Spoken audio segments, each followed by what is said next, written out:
Hi, welcome to another exciting episode of the Andre the Beast Creighton Show. Another exciting show, another exciting guest. We're going to Canada, and we're going to go there for some laughter and some, what we might call that beast mindset innovation of how do we take something as simple as a laughter and make it resonate to not only ourselves, but the people who have difficulties when they do laugh, meaning that we as society have kind of like overlooked their needs. And we have one lady's mission to take laughter and bring awareness to individuals with special needs. Let's welcome to the show, Miss Cathy Nesbitt, all the way from Canada. How you doing? Thank you. Oh, Andre, I'm excited to be here. Thank you. I was blown away when I heard you say that you're taking laughter, and you have a comedy club called Cathy's Chuckle Club. June 2020 was the launch and opening of it, and it's still going on to this day, and millions of people have been streaming through social media to know more about your club. But it goes deeper than just having a comedy club. You've taken this to address a bigger issue. And I don't think, you said it's really big in Canada, but I'm thinking this is more of a global situation when you're dealing with stuff as Down syndrome. Tell me before we get into that part, let's tell the viewers who you are. Who is Cathy? I'm located in Canada, as you mentioned, located north of Toronto, largest city in Canada. And it's the 24th anniversary of my worm business. I know we didn't talk about that, but worm composting, selling worms by the pound for indoor composting. That was my earth mission work. And now I'm focused on, healing the world with mental health. Right. Yeah, so in 2002, our landfill closed and we started to export our garbage to the U.S. Sorry about that. 10 years into my mission in 2012, one more person said, "Ew, worms in the house." And I heard it that day. I felt it. I questioned everything. And I was about to doff my important worm mission when I was introduced to laughter yoga. And it changed everything for me. Laughter yoga is not doing laughter, not telling jokes and laughing, or not doing yoga and laughing. It's laughing as a cardiovascular exercise. It's so beautiful that it started in 1995 by a medical doctor in India. And his goal is world peace. Man, you got so many things going on. So let's start. You was born and raised in Canada, correct? You was born and raised? Yes. Yes. I had no idea you guys were bringing your garbage to the border. Oh no, now everyone knows. So why bring your trash to the border? I'm pretty sure there was an agreement between Canada and the United States. I don't want to get into that. But how was that brought to your attention, and how did the worm factor come in to help and try to contain a problem that seems to be a pretty big problem? Because if you're bringing your stuff across the lines because your landfills, then that's an issue. But how did the worm factor evolve out of all this? Yeah, so thank you. Great. So 6 million people in the Greater Toronto Area, half live in condos, townhouses, places without space to do outdoor composting. And I understand that not everybody composts, even if you live in a house. But if you live in an apartment, you have no option. Right. So this is indoor composting with worms. Same idea as composting outside, but done in a container with worms. They're not free-range worms. How long does it take this process to actually work, and what's give a rundown on how this will work for somebody that wants to try this. I don't think it's a new innovation because worms been around forever, but bringing them into your home, how does all that really work? Yeah, so any container will do. We'll say like a plastic tote is perfect. You need a carbon nitrogen mix. The carbon is shredded paper, your brown, so your brown leaves, brown grass, paper, cardboard, that kind of material. The egg cartons, the cardboard ones. That's the bedding. You need a little bit of soil, eggshells, water, and then the food, the nitrogen, is your food scraps from the kitchen, your peels, your coffee grounds, tea bags, etc. The worms require both, and they eat all of this material, and their poop is the black gold. It's nutrient-rich fertilizer that we can grow more nutrient-rich food. So give to the earth and receive from the earth. Correct. Yes, that's it. How long does it take this process to usually take place when we're talking about decomposing with natural worms? Yeah, so the worms eat about half their weight. It is a process. So there's a whole ecosystem there. There's all kinds of organisms in the soil that we can't see them. They're micro. The worms are the top predator. And so all these little microbes are breaking down the food. You ask how long. There's so many factors: temperature, moisture, airflow, particle size. There's a lot of factors. So if we chop up the food, that's going to speed up the process. And then, so it's about, I would say 3 to 5 months from setup to harvest, where you've set up your bin, you're adding your food, and then you keep on adding. You're adding paper, you're adding the food scraps. The worms are eating it all. And then in about 5 months, you'll have converted material to use in your plants or in your gardens. So like, say for instance, I'm trying to go through this in my head. So just say for instance, I have pretty much a flower bed size compost thing, and I fill it with, what'd you say, 1,000 worms? Yes. Do you supposed to take the matter, the scraps, and mix it into the soil, and then allow the worms to do their job? Then you just leave it on top, or how do you do that? So you want to bury the food scraps in the bedding so you don't get fruit flies. Okay. And the fruit flies they don't cause, I don't want people to freak out like, oh, I don't want fruit flies. If you've had fruit flies and you haven't had worms in your house, fruit flies don't come from the worm bin. They come from the food you're adding in, right? Bananas, melons, anything that you don't wash before eating. Right.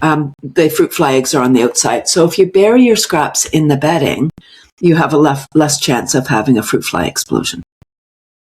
And then what's the maintenance? Like once that's done, do I need to go out every day and stir the dirt up, or I just let nature take its course?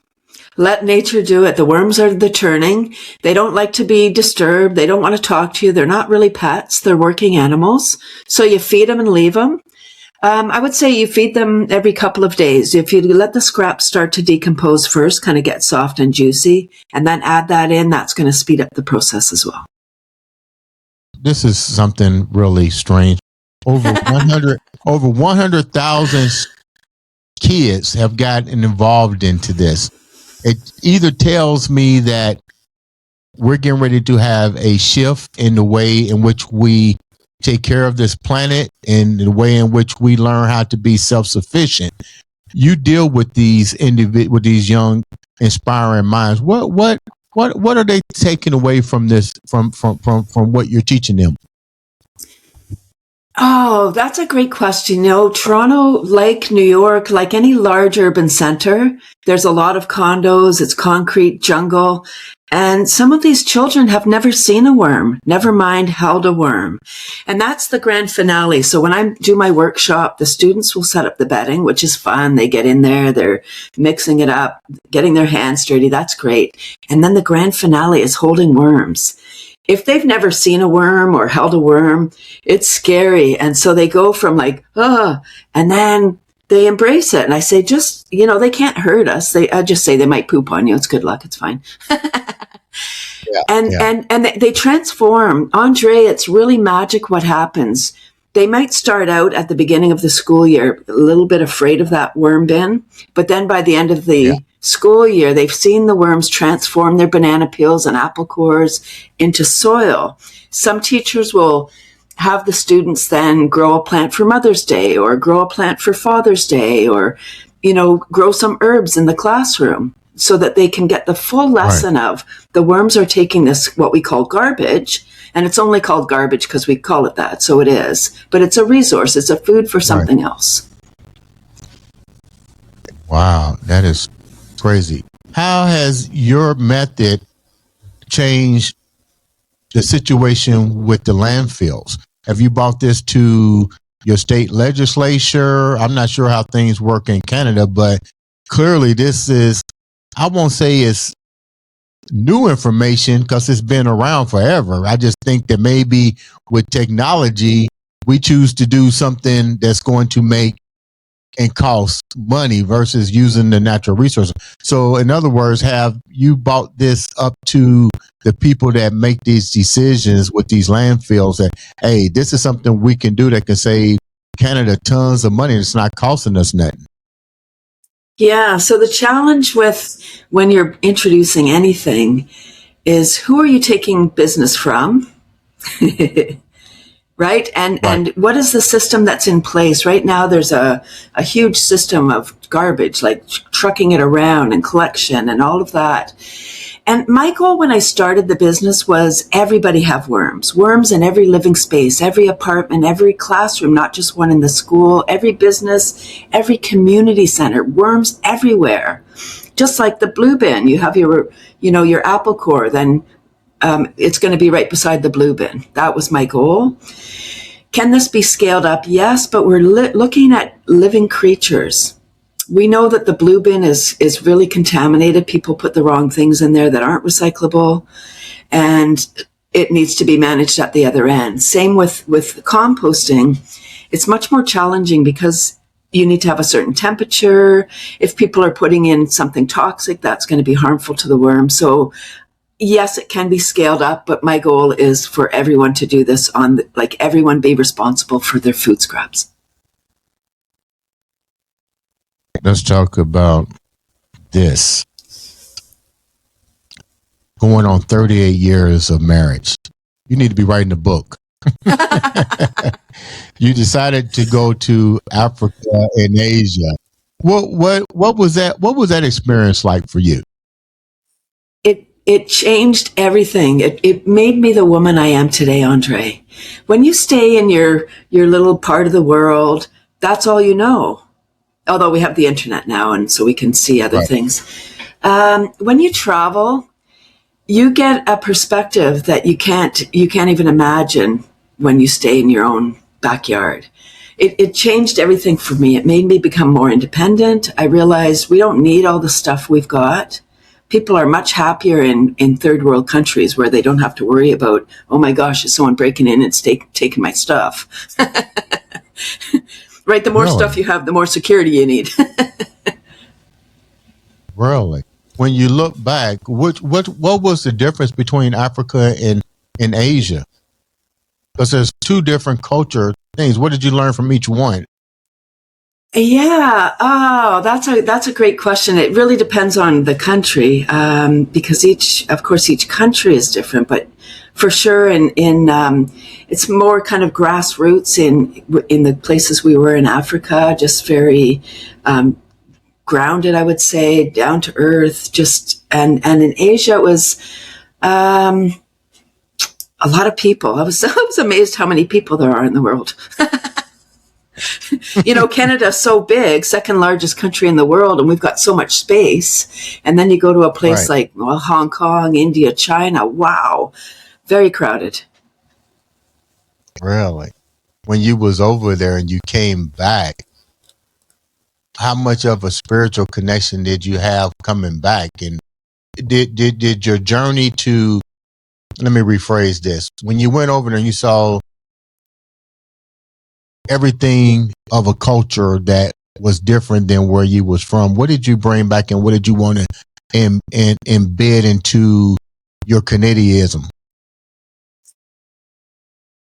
When we came back, it's so fast in North America. We're so fast. we do everything fast. We're just like, oh, so fast, running here and there. It took about 2 years for me to recover from that 13-month trip. And I felt like when I came back, I felt like I was still at sea. I didn't have my land legs yet. I had culture shock when I returned. Just again, how fast we are. People Really? just What do you take mean? it. It just, it was for 13 months, it was my husband and I, we just trooped around. Of course, we met other people and we interacted with the cultures, but we depended really on each other for that time. And when we came back, it was just, I remember feeling like getting anxiety just because it was so fast. In other countries, or Africa and Asia at least, it seems they take time to pause. They're not so driven by time. We talk about being late and always, rushing to get places. There, it's just like more like, when you get to it, you do. And it seemed much, and you asked what I wanted to do. I really wanted to get rid of all of my stuff when I got back. I was like, gosh, why do I have all this stuff? When you was in those different countries, there's always a construct that those countries are third world for a reason, poverty and undeveloped educational, uninformed religion, Neanderthal type thinking. What was disappointing? What when you got to both of these countries? What was the most heart-wrenching part of what you saw, based on what we in the North look at these countries? Yes. Oh, I recall a train trip in India. I mean, again, so many people. And I remember one train trip coming in and seeing people like defecating at the side of the road because they didn't have anywhere at the side of the tracks, and it's just like, wow, like they have nowhere. There's no privacy. You can't even do your business like somewhere. And so it struck me, people, I know we have homelessness here, but it's where, whole families living on sidewalks. They've got a certain part of the sidewalk and that's where they live. And then the begging, if this is true or not, I don't know, but I heard that in certain parts of the world, they maimed their children, like cut off their hands or whatever. So then when they're begging, they can get more money. And in certain parts, again, selling their children into prostitution, their daughters, and then they're disowned. They can never come back. So there just was, to me, a lot of things that I found really, really devastating, that I'm sure it happens here too. I just am not aware of it. And it was very obvious there. I think it would have blown my mind to see somebody just pull off on the side of the road and do what you just said. Like that would be a mind blowing to me. But when you came back and saw this stuff, I'm pretty sure it really made you think when you got back here. It made me so grateful for where I live. People say, oh, we pay all these taxes and we have so much government and all the things. Maybe we do have too many layers of government. I don't know.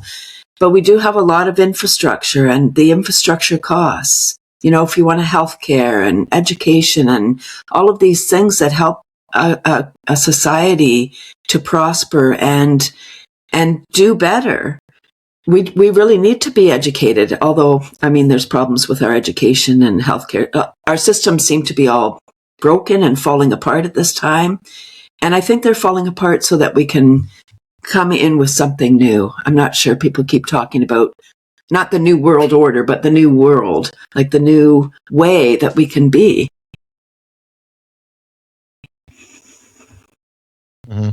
Now let's talk about that because you have kind of threw your hat in the ring, so to speak, with your comedy.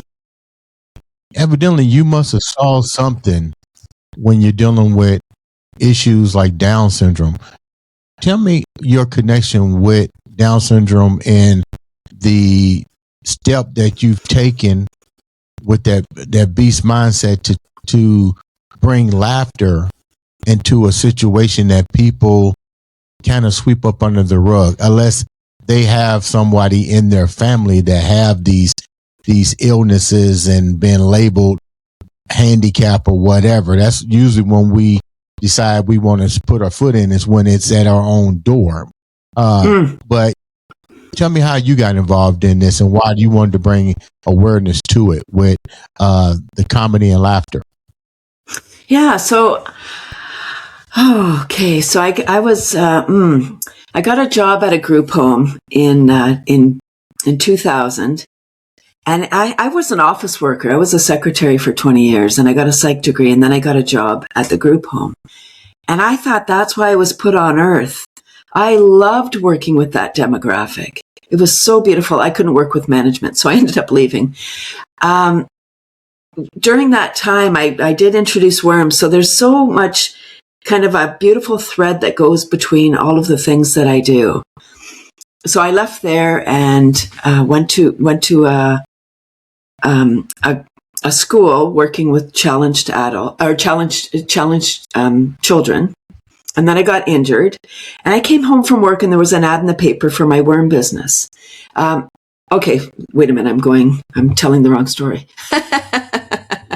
So I became a laughter person. 2012, one more person said, "Ooh, worms in the house." And I was introduced to laughter yoga. In 2020, when the world was shut down, I was walking in the forest and I had a whole download because I had the experience working with special needs and I loved it. I was walking in the forest and I got a whole movie about what was coming. And I was training young adults with Down syndrome to be laughter yoga leaders, to lead laughter for their demographic. And I was like, what? I didn't even understand what was happening. The woman in my vision was the daughter of somebody that I networked with. And I'd never met the daughter. I just knew of her. So I called up this a woman that I networked with, and I said, I might be your odd caller of the day. And I told her about my vision. She said Tori had never done laughter yoga. And I said, maybe she was just showing me the group that I would be working with. I said, I don't know. She connected me at that time with a day program that her daughter was attending. A whole plethora of mental illness, 7 or 8 young adults with Down syndrome, and then others. I would go every Friday and do laughter yoga with them. And it was so beautiful. The part about laughter yoga is it's not telling jokes. It's not doing yoga. It's kind of like Simon Says, do what I do and follow me. Folks with Down syndrome, just to give a little bit of background on Down syndrome, it doesn't know socioeconomic status or borders. It just is. It's global. It's everywhere. And folks with Down syndrome, it's not even really an illness. It's just an extra chromosome. It's a way of being. They have a thing called gummy ear, so they don't hear properly. And with speech, we say what we hear. So if somebody with Down syndrome hears you say, you're saying computer, but they hear pewter, they're going to repeat, oh, I'll work on the pewter. They're not going to say it proper. So speech is an issue. They have trouble with their eyes. They have a lot of issues. But they're, for the most part, very happy people. Right. Right? They're very loving. They're happy. They have very little anger, which is so beautiful. And they love dancing. And what I learned in 2020 when I had that download, I had that experience. One day I went, and when I came out, so these are young adults, 21 and older individuals, and they would be sometimes on their cell phone. I thought it wasn't my place to ask them not to be on their cell phone. They're just doing what they see. Right. Right? And they're adults. So if they want to be on their phone, who am I to say you can't do that? Okay. So one day I came out of, we finished my laughter, and I came out, I was leaving. One of the staff was outside having a smoke, and he said, I keep asking Eric not to be on his cell phone.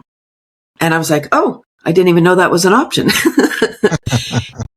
The next week we were on Zoom. There was an outbreak at the place, so we were online on Zoom. And I said, so there's Eric sitting front and center, and he's on his phone. So I said, hey, Eric, I know this laughter thing is silly, but what about for this one day if you just put it aside and play full on? So he did. And the next time we were in person, we always start with the name game. So you say your name and you start laughing, because it's not jokes or comedy, and our name is not funny. But right. I say, right, I'm Cathy, ha ha ha, and then the next person goes, and then we're all in. So I said, okay, it's time for the name game. Who's going to start? Eric jumped up and he stood beside me. He started the name game, and I noticed that everybody else, when Eric was at the front, played more fully. They saw themselves at the front. Really? And so I said to Eric, hey, how would you like to be my assistant? And he loved that. He was like, oh yes, right now he's the big guy on campus. So good. Mm-hmm. And again, so whenever Eric was my assistant, the others played more fully. Now, Down syndrome or not, it didn't matter. They were like, oh my gosh, I could be up there. Right. Some days he didn't want to. He was kind of buried in amongst his friends. And I said, you never have to be up here. Like, please allow this to be your choice. And I was so inspired with that. Now, nothing has happened since. I'm still looking for collaborators. If anybody has a child with Down syndrome, because if you have a child with any special needs, as a parent, you think, who's going to look after my beautiful child when I pass? Right. Who's going to love my baby like I do? Right. Right. So I really want to create a whole community with people that are seen. When I was growing up, folks with special needs weren't even in schools, or they were in like special school, like special rooms or something. And, they were made fun of and they weren't out in community. Thank goodness now people are visible, because we don't even know what we can learn from people with special, like the nonverbal folks, the ones that, we don't know. You were sharing something about the laws where you live, that at 21, they're pretty much out on their own with mediocre resources and mediocre funds to sustain. How do you address that when this system has been put in place for so long? I mean, it was appear to me that the people who unfortunately have to deal with this would band together to rewrite the policies that are enabling them to, let me put it like this, to back off what you said, to enjoy a better quality of life. Does that make any sense? Yeah. To be able to get the resources and all the things, besides saying, okay, we're going to give you this. And like you said, if somebody dies or something, are they going to be able to really function off of what society is giving them? Or are they just going to be cast aside? They'll be just put in a facility somewhere. And so that's part of the challenge. I just to speak to the enormity of this problem, folks with special needs don't have a voice. They can't advocate for themselves for the most part, because they don't have the words, they don't have the means. And so it's really challenging. I mean, it's like homelessness. It's like all these issues. If there's no money there, if they're not the ones contributing in, they don't have the big dollars to pay. I don't know what the solution is. Just that our system is really broken. When you do this laughter thing at your comedy club, how big is the rally with people that feel the way that you feel? I have a lot of support. There's a lot of people that really understand the magnitude of this beautiful gift, which is laughter. Like, ever heard the expression, laughter is the best medicine? Yeah. A long time ago. I don't hear it anymore. It's funny. I don't hear it anymore. Right. We've forgotten how beautiful it is, because today we're living in a perpetual state of stress. We're wearing stress as a badge of honor. Like, I'm so busy. Oh, I'm so tired. I don't have time for that, because we don't put ourselves first.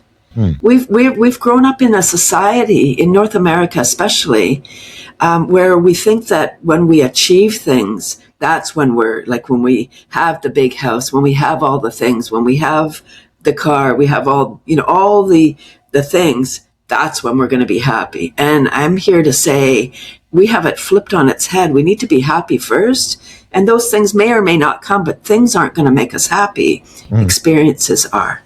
Well, just think about it. Use yourself for example.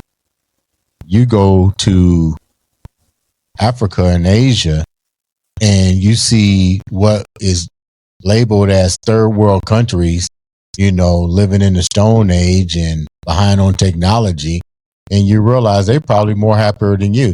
Yeah, it's a little strange to see somebody desiccating on the side of the road, but you know, you can still see that they're, let's put it like this, somewhat free of restrictions, so to speak. You know what I mean? Like, and then you come back and now you start to realize, like you just said, everything that you collected, was it really worth it? The time and effort that you put into that, the sicknesses, the days that you didn't know if you was going to be able to wake up, you know what I mean? COVID, that's a lot of stuff to think about. Yeah, so that's why now I'm focused on the laughter, because I really want people to care about the planet, Andre. I do. But when we're in a mental crisis, it's not possible. And how do you torture people? Isolation.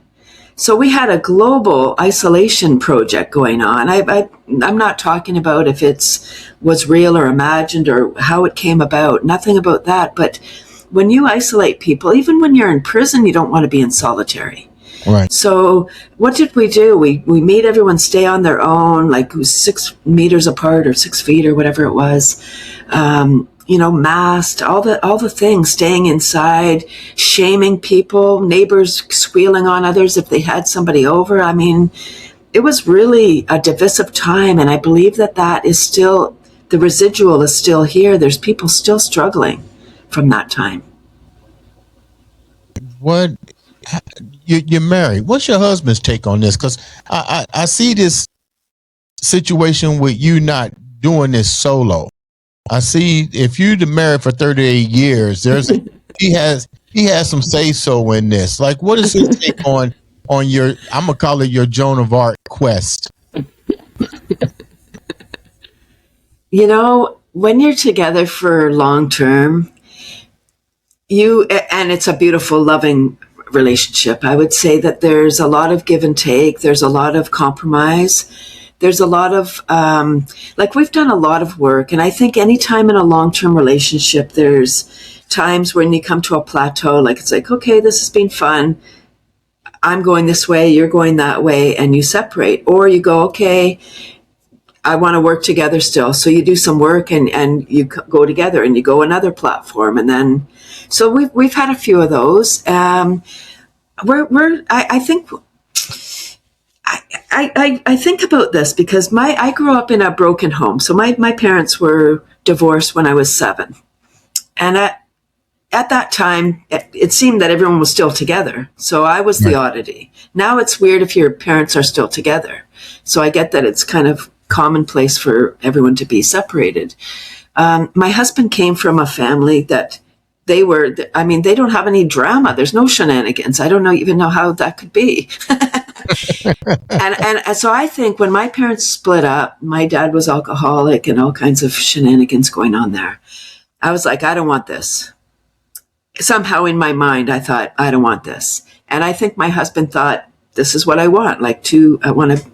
Because here we are, we came from different backgrounds, but yet we've made it work. And, he's a beautiful person. He gives me lots of space to be the creative, be the one that comes up with these ideas, and he joins along. He's the head worm technician. We've been in the worm business 24 years. And then he joined the laughter. In 2022, he became, I train laughter leaders, and he took the training, and now we co-lead laughter together. And it's magic how it's changed our life. It's just made everything easier, because when we're laughing together, Right. we're not fighting. If we're getting to a kerfluffle, there's a thing in laughter yoga called argument laughter. So you just start like waggling your finger laughing, ha ha ha. Because when we're arguing, not us, anybody, when you're having a fight with somebody, your frontal lobe is disconnected. You're now operating from your reptilian brain. You're just spewing out stuff, and you can't get it back in. It doesn't go back in. It's out now.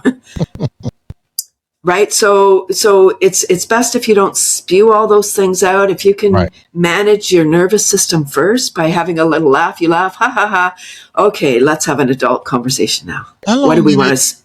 How long did it take for you to master this craft? Because let's get real, 38 years, going on 38 years of marriage, where you thought what your husband's lifestyle couldn't be, because what you known as the norm was separation and so forth. How long did it take to really master the technique of laughter as being a salvation piece to maintaining the level of communication and respect for one another in your relationship for 38 years? It was a challenge. It was a challenge for Rick to, that's his name, for Rick to get into the laughter.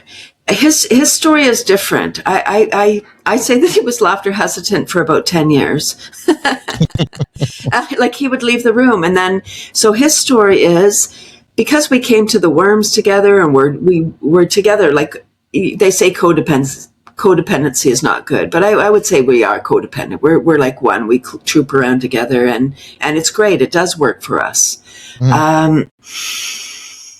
And then in 2022, we were walking in the forest, and I said, I've got a training next week, and there's only one student, and they're paid, so I guess we're going ahead. And he turned to me and he said, maybe I'll take the training. There was never any talk of him taking the training. I was like so surprised. And so when he took the training, it just changed everything, because now we can laugh together.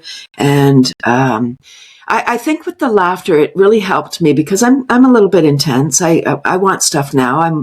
I am very fast, and I get an idea and I want it to come to birth right now. I don't want to wait. Yeah. He's much calmer than I am. So he's kind of the yin to my yang, if that makes sense, where I'm like I'm yang energy, and he's more yin, where it's like, okay, let's think about this. I'm like, I'm the big picture person here. Let's do this. And he's like, well, what's our next step? I'm like, I don't know next step. I know this.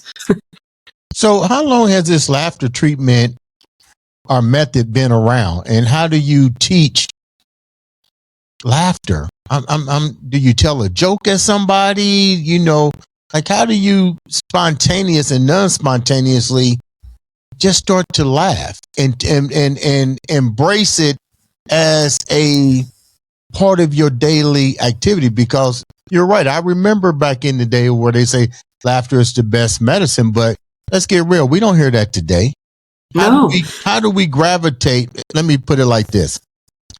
You teach this. So I'm getting ready to put you on the spot right now.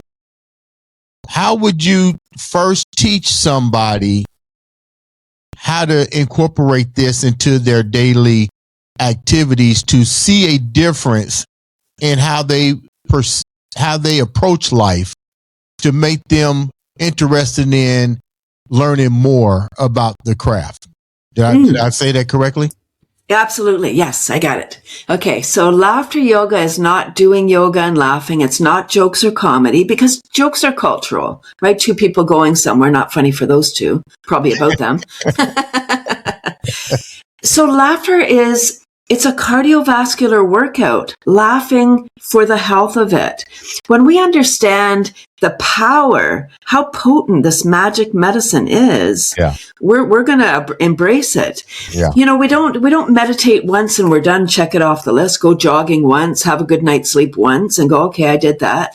Yeah. This is a practice. So what with laughter yoga, it's the yoga part of laughter yoga is the practice of the laughter and the deep diaphragmatic breathing. So there's little games to inspire the laughter. There's clapping. So you're clapping palm to palm. You're activating meridians. So the rhythm is 1, 2, 1, 2, 3. And the words are ho, ho, ha, ha, ha.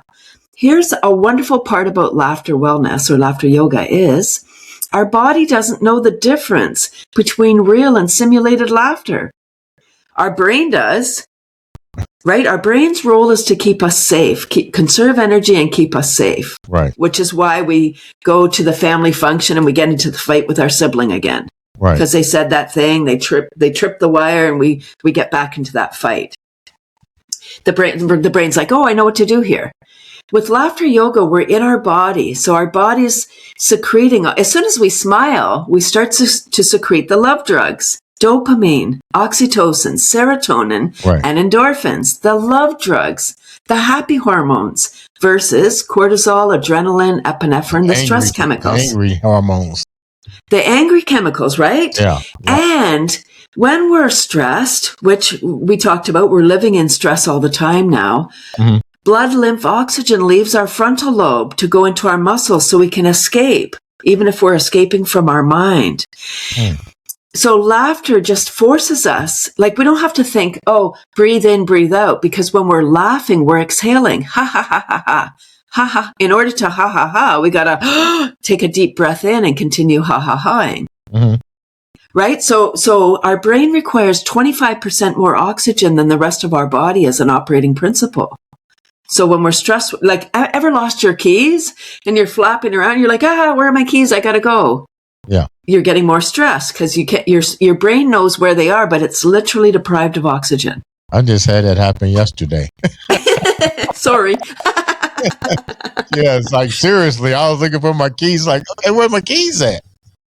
Okay, so next time that happens, I can't stop you from losing something. Sorry about that. But what I can do is give you a technique. Next time you're flopping around looking for something, stop, take a nice deep breath in, laugh it off, apologize to all those that you just yelled at.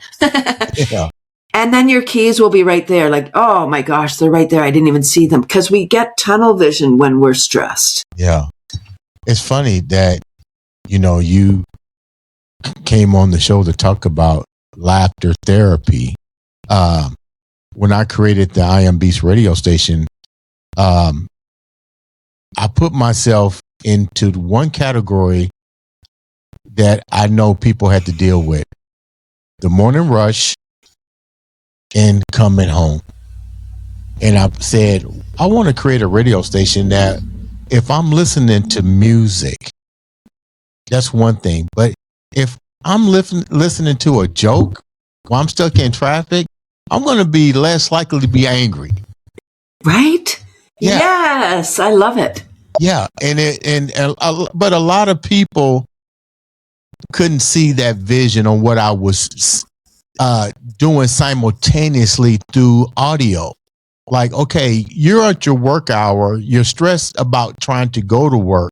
If you listen to the I Am Beast radio station, you're going to hear great music, but you're going to hear a lot of laughter, to make you go, wow, that's funny.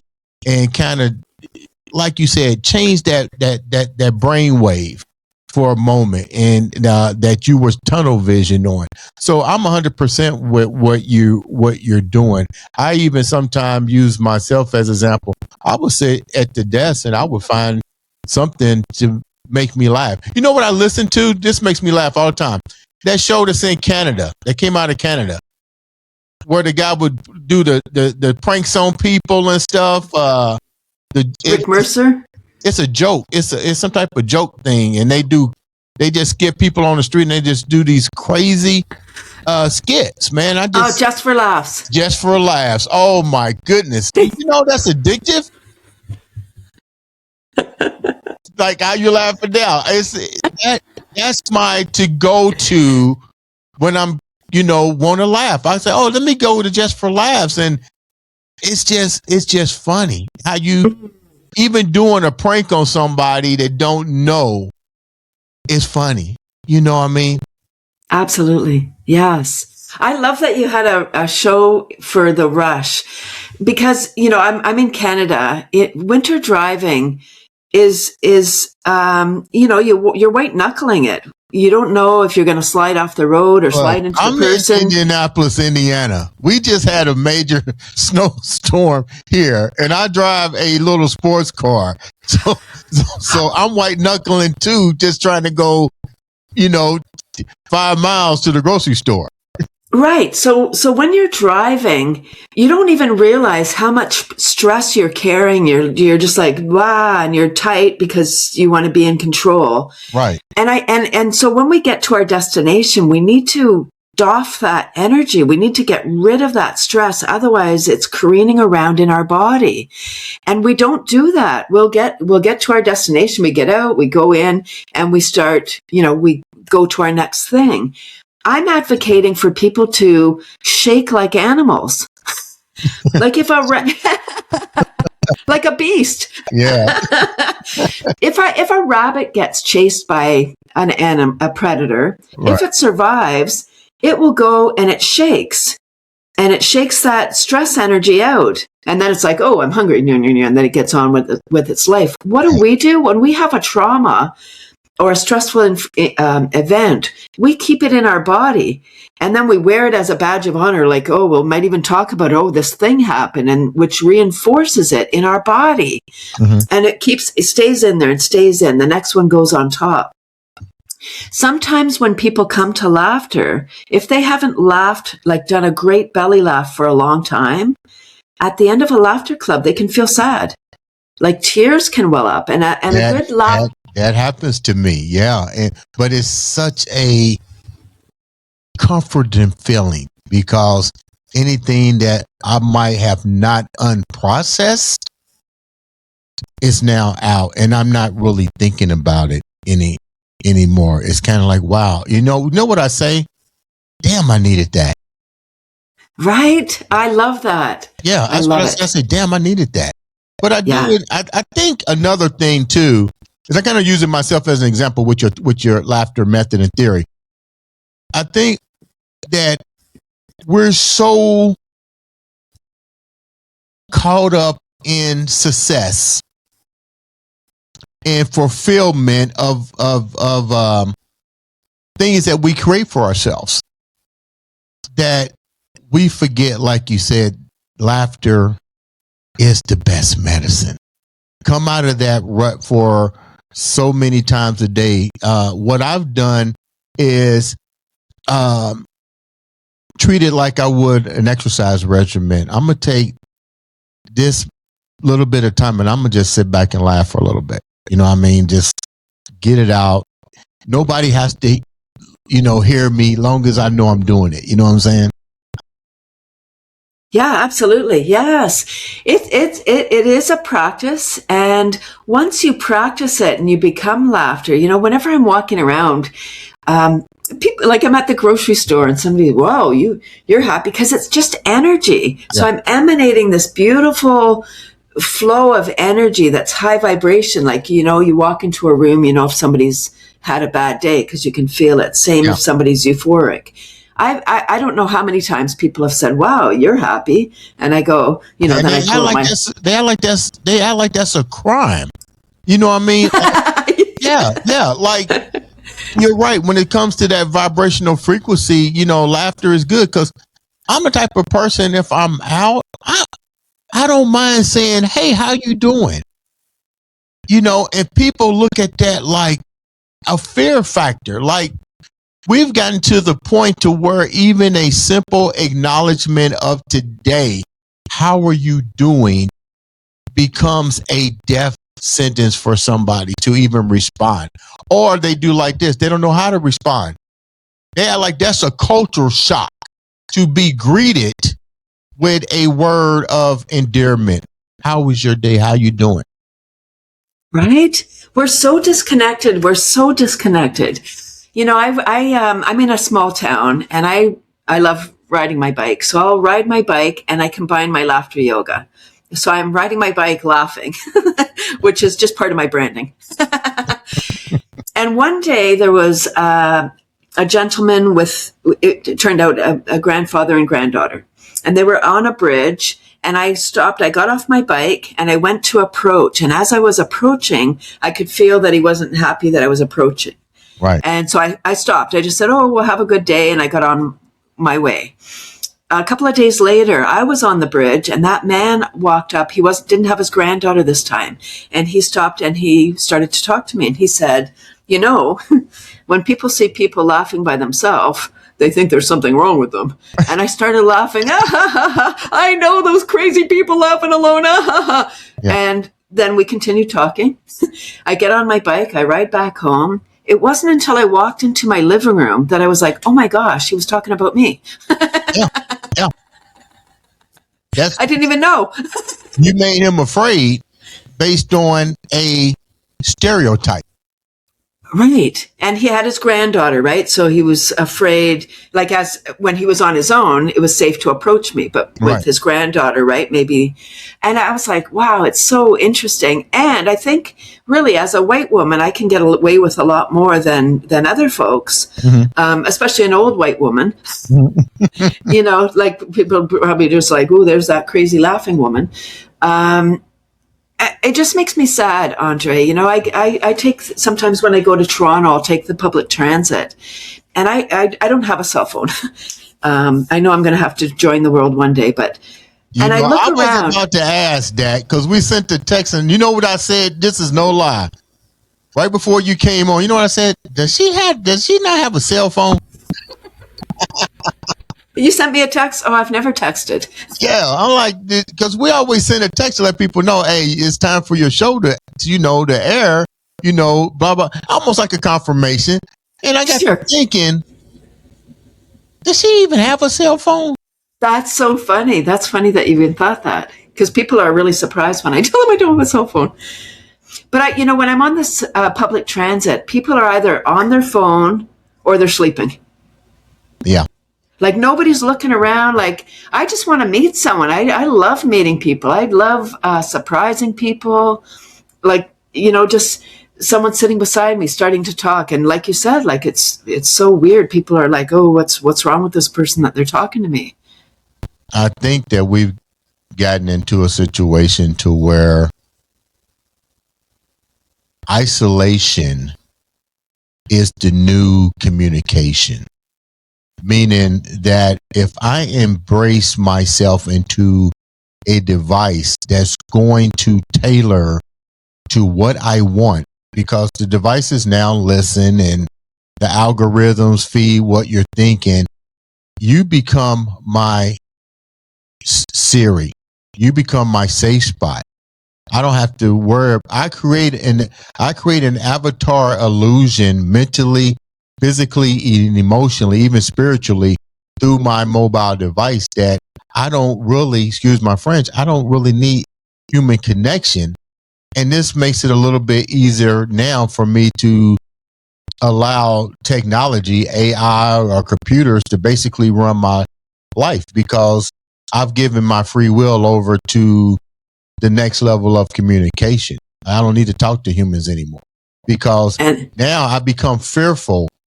Now that was a download. That's the fear factor that we see every day when you go to a store, or like you said, you went up to that guy just to be nice, and his thought process was, people that talk to themselves are crazy.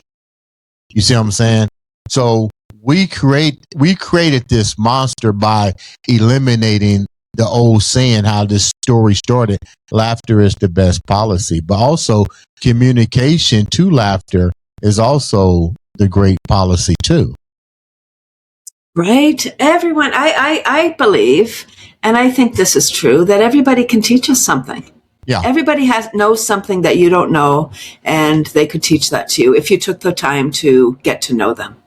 Before we wrap up, I'm going to go back to something that's still very crucial that we need to pay close attention to. And on this platform, we not only tell people to challenge that beast mindset, but to make sure that beast mindset is going to be used to help the masses. Let's go back to the laughter and the dealing with the Down syndrome and other individuals with some type of mental thing. How was that being accepted, and are you seeing some a call to action from other people? Again, I'm still looking for people. This is not a solo mission. When I had that download in 2020 about the vision, I contacted the founder of Laughter Yoga. He's in India, medical doctor. And I asked him if anybody in the world was doing this, because there are laughter clubs in over 120 countries.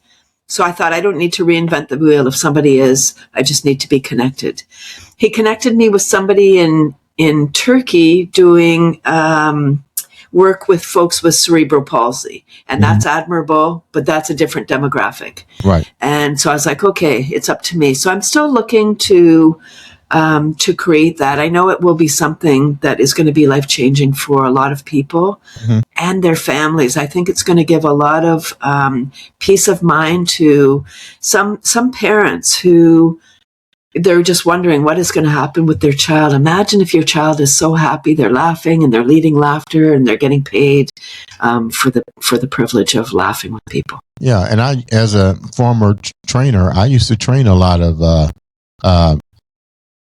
children that had mental complications, and Down syndrome was one. Matter of fact, I can't mention her name. When I went to get my knees done, the Dr. Erdo was like, "Hey, one of my nurses wants to meet you." She said she knows you, and I'm thinking, well, who is this person? And find out I was training her son who had Down syndrome. Wow, so beautiful. Yeah, and I was like, oh yeah, I remember that individual, and you just brought something to my mindset, because she did lose her husband, and I remember your son, you know what I'm saying?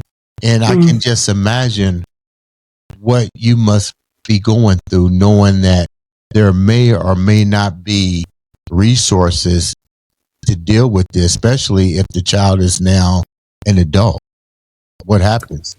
Right. And one of the challenges with folks with Down syndrome is they're so trusting. Yeah. They love everybody. And that can be a challenge because not everybody's nice. What do you need from people? This is a call to action. What would you like people to do to help support you, even if you might know somebody that has Down syndrome? What do you need?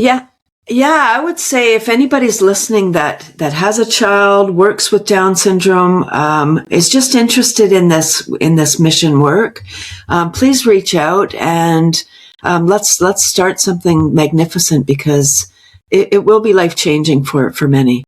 And it's interesting. My mom lives in an apartment, and the woman across the street, her sister lived with her. She was the oldest. She passed last year, but she was the oldest living woman with Down syndrome, and she lived to 76, which is a very long age for folks with Down syndrome, because they have a lot of health complications. Really? And I was like, wow. And not only that, how can they reach out to you to know more about that project, and how can they reach out to you to know more about the worms? Yeah, so my laughter website is cathysclub.com, Cathy with a C. Worm website is cathy'scomposters.com. I'm on LinkedIn, Facebook, even without a cell phone. You want to get a cell phone. I know. And that's not a laughing matter.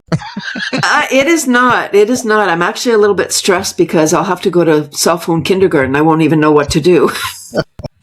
But Andre, I would love to invite you and your listeners to my free online laughter club. Yeah. Come experience the magic of laughing for the health of it. It's Tuesday mornings, 9:30 a.m. Eastern, 30 minutes of super fun self-care. I incorporate tapping, brain gym, qigong, energy modality just to help people get out of stress and into joy. Because when we feel good, we do good. Yeah. And the world needs more do-gooders. Now, how can they log in to be a part of that?